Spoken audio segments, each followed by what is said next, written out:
उस transgender women ने एक पंच में ही नॉकआउट कर दिया और इटली की जो बॉक्सर थी वो घायल हो गई। ट्रंप ने कई बार ट्वीट करके कहा भी है कि ड्रिल बेबी ड्रिल। पुतिन से बात करके उनको बोला कि यूक्रेन वॉर रोक दी जाए और उन पर काफी प्रेशर बनाया। पहले ही दिन 100 एग्जीक्यूटिव ऑर्डर साइन कर दिया। रशियन नेवल शिप्स और चाइनीज नेवल शिप्स काफी देखी गई हैं। इस वजह से भी ट्रंप चाहते हैं कि ये हिस्सा यूएस के कंट्रोल में रहे ताकि यूएस की पोजीशन काफी सिक्योर रहे। डॉक्टर्स पे प्रेशर अप्लाई कर रहे हैं कि आप किसी भी तरीके से हमारा बच्चा पैदा कर दीजिए 19 फरवरी तक।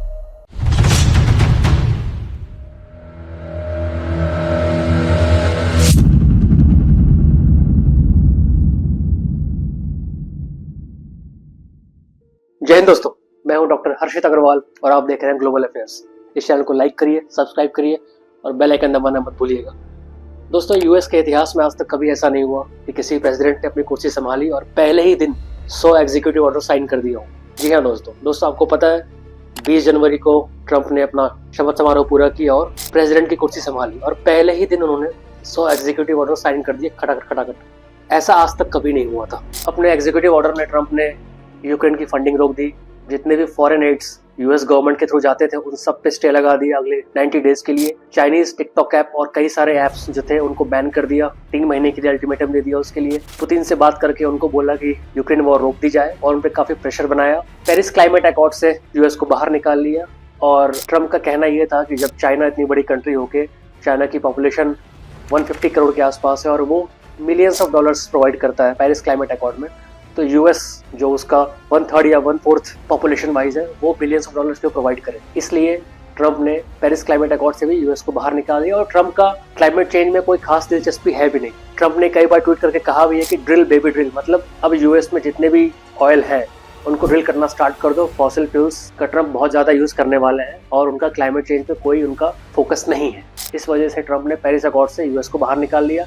साथ ही WHO से भी यूएस को बाहर निकाल लिया, क्योंकि जब ट्रंप का पिछला कार्यकाल था और वुहान लैब से जब कोविड बाहर आया था उसके बाद WHO ने जिस तरीके से चाइना को टैकल किया उससे ट्रंप को काफी परेशानी हुई। ट्रंप को अच्छा नहीं लगा। ट्रंप का कहना था कि WHO ने चाइना को फेवर किया। इस वजह से WHO से ट्रंप ने यूएस को पुल आउट कर लिया। ट्रंप ने ये भी कह दिया कि अब यूएस में सिर्फ 2 ही जेंडर्स है, मेल और फीमेल। ट्रांसजेंडर की कोई वैल्यू नहीं है, तीसरी कोई आइडेंटिटी नहीं है यूएस में। और ये एक तरह से ठीक भी किया ट्रंप ने, क्योंकि आज की डेट में जो ये जेंडर इक्वलिटी के नाम पे कुछ भी चल रहा है, अभी हाल ही में आपने देखा जो लास्ट ओलंपिक हुआ पिछले साल, उसमें इटली की जो बॉक्सर थी उसके साथ एक मैच था ट्रांसजेंडर वुमेन का और उस ट्रांसजेंडर वुमेन ने एक पंच में ही नॉकआउट कर दिया और इटली की जो बॉक्सर थी वो घायल हो गई। बाद में पता चला कि वो जो ट्रांसजेंडर वुमेन थी उसके अंदर वाई क्रोमोसोम भी पाया गया है। तो ये जो चल रहा है ना आजकल की, 1 घंटे पहले मैं वुमेन फील करती हूँ, 1 घंटे के बाद मैं मेन की तरह आइडेंटिफाई करती हूँ अपने आप को, 4 घंटे के बाद मैं आलू बन जाता हूँ, 6 घंटे के बाद मुझे टमाटो जैसा फील होने लगता है, ये सब बंद हो जाएगा।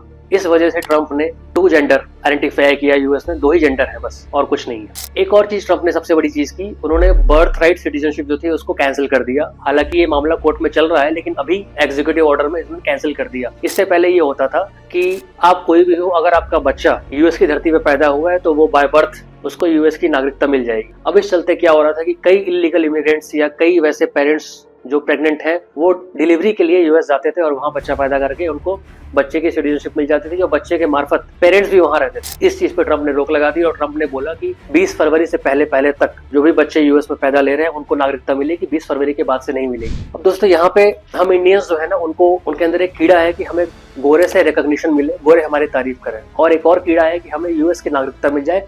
उसके लिए हम कुछ भी करने को तैयार हो जाते हैं। कई सारे इंडियंस जो यूएस में रहते हैं, जब उन्हें ये बात पता चली कि अब बाय बर्थ जो सिटीजनशिप मिलती है यूएस की वो खत्म होने वाली है, तो उन्होंने वहाँ के लोकल कई सारे डॉक्टर्स पे प्रेशर बनाया कि हमारे बच्चे को आप 20 फरवरी से पहले लाइए। जो भी प्रेग्नेंट है फैमिलीज, जो पेरेंट्स प्रेग्नेंट हैं, उनके बच्चे को चाह रहे हैं वो कि 20 फरवरी से पहले इस दुनिया में लेके आ जाए यूएस में। इसके लिए वो सी सेक्शन पे जाने को भी तैयार है और डॉक्टर्स पे प्रेशर अप्लाई कर रहे हैं कि आप किसी भी तरीके से हमारा बच्चा पैदा कर दीजिए 19 फरवरी तक। इस बात को उन्हें बिल्कुल भी ध्यान नहीं है कि इससे बच्चे की मेंटल हेल्थ और फिजिकल हेल्थ पे कितना बुरा असर पड़ेगा। अगर प्री मैच्योर डिलीवरी बच्चे की होती है तो आगे जाके क्या परिणाम भुगतने पड़ सकते हैं, इससे कोई मतलब नहीं है पेरेंट्स, बस उन्हें यूएस की नागरिकता चाहिए। तो इस हद तक इंडियंस वहां पे ये कारनामा कर रहे हैं। अब दोस्तों आज बात करेंगे कि जब इलेक्शन खत्म हुआ और ट्रंप जीत गए उसके बाद ट्रंप ने अपने स्टेटमेंट में कई बार कहा है कि वो ग्रीनलैंड पे अपना कंट्रोल जमाना चाहते हैं, ग्रीनलैंड को यूएस का हिस्सा बनाना चाहते हैं।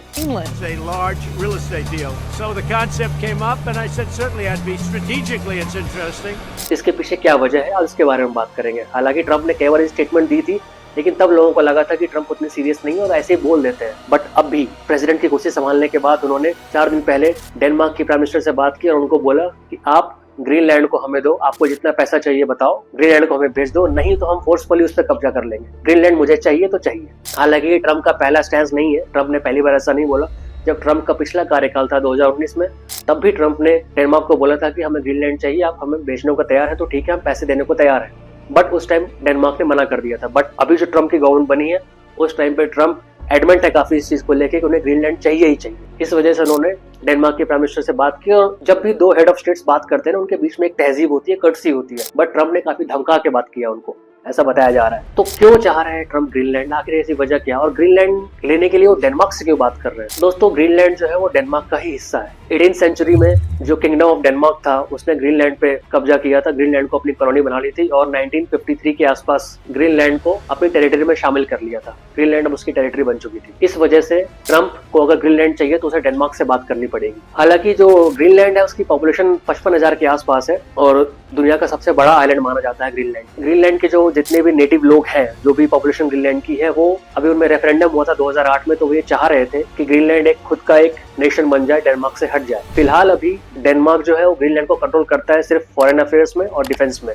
बाकी ऑटोनॉमी डेनमार्क ने ग्रीनलैंड को दे रखी है। बट जो अभी 2008 में रेफरेंडम हुआ था, उसके बाद लोगों ने इच्छा जाहिर की कि ग्रीनलैंड की पुलिस, कोर्ट्स, उनके जितने भी रिसोर्सेज, एक्टिविटीज हैं, उन सब पे कंट्रोल ग्रीनलैंड को होना चाहिए और ग्रीनलैंड एक फ्री कंट्री बनना चाहता है। तो ग्रीनलैंड इतना जरूरी क्यों है, इसके बारे में बात करते हैं। ग्रीनलैंड की जो लोकेशन है दोस्तों, अगर आप मैप पे देखोगे तो ग्रीनलैंड के ऊपर आर्कटिक है और आर्कटिक पे जाने का रास्ता ग्रीनलैंड के थ्रू होकर जाता है और आर्कटिक आज के डेट में काफी पिघल रहा है। अगर आप 1978 का मैप देखोगे तो उस टाइम आर्कटिक कुछ ऐसा दिखता था आपको, उस टाइम बेल्ट इतना नहीं हुआ था। आज 2022 में अगर आप देखोगे, अभी 2 साल पहले की जो फोटो है, उसमें आपको आर्कटिक कुछ ऐसा दिखेगा। आर्कटिक काफी मेल्ट हो चुका है। मेल्ट होने की वजह से क्या हो रहा है कि जो जितने भी नए शिपिंग रूट्स है वो आर्कटिक में दिख रहे हैं, आर्कटिक में खुलने का रास्ता बन रहा है। इसकी वजह से चाइना, रशिया और यूएस का उसमें ध्यान है, क्योंकि ग्रीनलैंड जो है वो इनरिच है काफी natural gas, minerals, rare earth elements. Rare earth elements वही जो आपका मोबाइल फोन, लैपटॉप्स और कार्स में यूज होते हैं, और उसका भंडार है ग्रीनलैंड में। इस वजह से भी, और क्योंकि आर्कटिक में जितने भी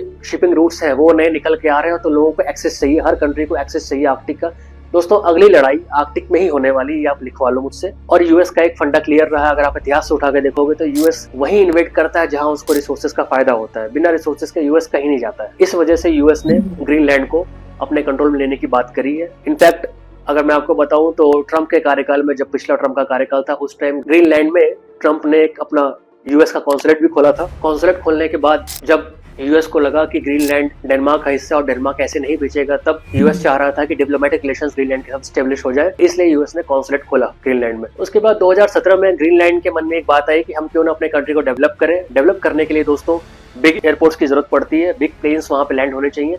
बट ग्रीनलैंड में जो एयरपोर्ट है काफी छोटा है, इस वजह से जितने भी बड़े प्लेन्स है वो वहां पे लैंड नहीं हो पाते हैं। इस वजह से ग्रीनलैंड की गवर्नमेंट ने यूएस से, कनाडा से और कई यूरोपियन कंट्री से मदद मांगी कि आप हमें इन्वेस्ट कीजिए हमारे कंट्री में एयरपोर्ट्स बनाने के लिए। बट किसी भी कंट्री ने उस टाइम पे इन्वेस्ट करने से मना कर दिया। तब 2017 में ग्रीनलैंड की प्राइम मिनिस्टर जो थी वो चाइना गए और वो शी जिनपिंग से मिले और शी जिनपिंग से बोला कि आप हमारे कंट्री में इन्वेस्ट कीजिए और इंफ्रास्ट्रक्चर बिल्ड कीजिए और बड़े एयरपोर्ट्स बनाइए। शी जिनपिंग की गवर्नमेंट ने उस टाइम पर उस डील के लिए हाँ बोल दिया और उन्होंने एक शर्त रखी कि ग्रीनलैंड में जो एयरपोर्ट्स बनाएंगे वो चाइनीज कंस्ट्रक्शन कंपनी बनाएगी। और ये डील साइन हो गई। डील जैसे ही साइन हो गई, यूएस के कान खड़े हो गए कि अगर चाइना यहाँ पे आ गया, ग्रीनलैंड में उन्होंने इन्वेस्टमेंट कर दिया, और कल को अगर ग्रीनलैंड डिफॉल्टर साबित हो गया, जो कि चाइना जब भी किसी को लोन देता है तो ऐसा ही होता है कि वो बाद में डिफॉल्टर साबित हो जाता है और चाइना उसको, उस कंट्री को अपनी डेट ट्रैप में फंसा लेता है। तो अगर कहीं ऐसा ग्रीनलैंड के साथ हो गया तो चाइना ग्रीनलैंड में आकर बैठ जाएगा, जो यूएस के लिए कहीं से भी सुटेबल नहीं है। यूएस के जियोपॉलिटिकल इंटरेस्ट के लिए कहीं से भी सुटेबल नहीं है कि चाइना ग्रीनलैंड में आके बैठ जाए और सारे रिसोर्सेज पे कब्जा चाइना का हो जाए। इस वजह से जब ये डील पक्की हो गई, तब यूएस ने डेनमार्क पर प्रेशर डाला कि आप ग्रीनलैंड को बोलिए कि चाइना से डील कट कर ले, और डेनमार्क ने ये बात मानी, जिसकी वजह से चाइना और ग्रीनलैंड के बीच में जो डील हुई थी एयरपोर्ट्स बनाने की, वो कैंसिल हो गई। इसके बाद चाइना ने कई बार ट्राई किया कि ग्रीनलैंड के साथ हम और भी किसी तरीके का रिश्ता सुधारें और भी किसी तरीके की डील करें, बट वो डील हुई और बाद में कैंसिल हो गई। 2-3 डीलें ऐसी हुई थी जो बाद में फ्यूचर में कैंसिल हो गई। तो इस वजह से चाइना 3 से 4 बार चाइना नाकाम रहा इस स्थिति को अपने कैप्चर में लेने के लिए। दोस्तों, आर्कटिक और ये ग्रीनलैंड के ऊपर जितना हिस्सा, इस एरिया में रशियन नेवल शिप्स और चाइनीज नेवल शिप्स काफी देखी गई है। इस वजह से भी ट्रम्प चाहते हैं कि ये हिस्सा यूएस के कंट्रोल में रहे, ताकि यूएस की पोजीशन काफी सिक्योर रहे। क्योंकि अगर आप मैप में देखोगे तो कनाडा के ऊपर जो अलास्का स्टेट है, जो यूएस का स्टेट है, वो जब सर्दियां पड़ती हैं, जब बिल्कुल वो फ्रोजन फॉर्म में रहता है, तो वहां से रशिया वॉकिंग डिस्टेंस पे है। आधे घंटे में आप पैदल पहुंच जाओगे रशिया अलास्का से। 1853 या 1856 में रशिया से यूएस ने वो अलास्का खरीदा था। तो बहुत यहाँ पे जो सारे जितने भी कंट्रीज हैं, रशिया, ग्रीनलैंड, अलास्का, ये सब काफी क्लोज में है। इस वजह से यूएस को ग्रीनलैंड पे अपना कंट्रोल जमाना है। ऐसे ही दोस्तों, ग्रीनलैंड के बाद यूएस चाहता है कि जो पनामा कनाल है उस पे भी यूएस का कंट्रोल रहे, क्योंकि पनामा कनाल पे काफी फॉरेन कंट्रीज का इन्फ्लुएंस वहां पे रह रहा है, स्पेशली चाइना का वहां पे इन्फ्लुएंस काफी ज्यादा बढ़ते जा रहा है। अब पनामा कनाल आप देखोगे तो साउथ अमेरिका और नॉर्थ अमेरिका के बीच में पनामा कनाल है, जो अभी पनामा कंट्री जो है वो ओन करता है उसको। एडमिनिस्ट्रेटिव कंट्रोल पनामा कंट्री के हाथ में है। इस पनामा कनाल को यूएस ने ही बनाया था, क्योंकि 1914 से पहले अगर यूएस के वॉशिंगटन से आपको लॉस एंजलिस जाना है, यानी कि आपको ईस्ट कोस्ट से वेस्ट कोस्ट पे जाना है, तो आपको थ्रू आउट साउथ अमेरिका को पूरा क्रॉस करते हुए फिर आप वहां पहुंच सकते थे, क्योंकि अटलांटिक और पैसिफिक को जोड़ने वाला कोई रास्ता था नहीं। इस वजह से 1914 में यूएस ने नॉर्थ अमेरिका और साउथ अमेरिका के बीच में एक पनामा कनाल बनाया, जिससे अटलांटिक ओशन और पैसिफिक ओशन दोनों जुड़ जाए और शिपिंग रूट्स वहां बन जाए। इससे क्या होता है कि कई दिन बचते हैं, कितने सारे फ्यूल्स बचते हैं, कितने सारे पैसे बचते हैं। अगर यूएस के ईस्ट कोस्ट से आपको वेस्ट कोस्ट जाना है, तो अब साउथ अमेरिका को क्रॉस करके आपको नहीं जाना होता, सिंपली आप नॉर्थ अमेरिका के नीचे जाके पनामा कनाल क्रॉस करके आप पैसिफिक ओशन में पहुंच सकते हैं। इससे पैसे की बचत होती है, समय की बचत भी होती है और इकोनॉमी और फास्टर तरीके से ग्रो करती है। अब 1914 में ये पनामा कनाल बनाने के बाद उस टाइम तक एडमिनिस्ट्रेटिव कंट्रोल यूएस के हाथ में था। 1977 आते आते जो पनामा के जो लोग थे उन्होंने रिवोल्ट किया और बोला कि इसका कंट्रोल हमें चाहिए, ताकि हम टैरिफ से यहाँ पे और टैक्स से हमारी कमाई हो सके। जो भी शिप यहाँ से गुजरेगा वो हमें टोल टैक्स देगा, जिसकी वजह से हमारी कमाई हो सके। तो हमारे कंट्री के लिए ये इंपॉर्टेंट रखता है, इस वजह से हमें इसका कंट्रोल चाहिए, एडमिनिस्ट्रेटिव कंट्रोल। तब यूएस ने 1977 में एक एग्रीमेंट साइन किया पनामा कंट्री के साथ और उसको बोला कि हम आपको कंट्रोल देने को तैयार है, बट अगर फ्यूचर में किसी भी तरीके का फॉरेन इन्फ्लुएंस यहाँ पे स्थापित होगा या फॉरेन विजिलेंस यहाँ पे होगा, तो हम एडमिनिस्ट्रेटिव कंट्रोल उसका वापस ले लेंगे। और आज वही हो रहा है। 1977 के बाद, एग्रीमेंट के बाद 1999 में यूएस ने एडमिनिस्ट्रेटिव कंट्रोल पनामा कनाल का पनामा कंट्री को दे दिया था। बट आज की डेट में चाइना की प्रेजेंस काफी देखी गई है वहाँ पे। इस वजह से ट्रम्प चाह रहा है कि पनामा कनाल जो है वो भी उसके कंट्रोल में आ जाए, और गल्फ ऑफ मैक्सिको भी अब ट्रम्प कह रहा है कि गल्फ ऑफ अमेरिका हो गई है। दोस्तों, अभी तो हमें बहुत मजा आ रहा है कि ट्रम्प आते ही तहलका मचा दिया पूरी दुनिया में,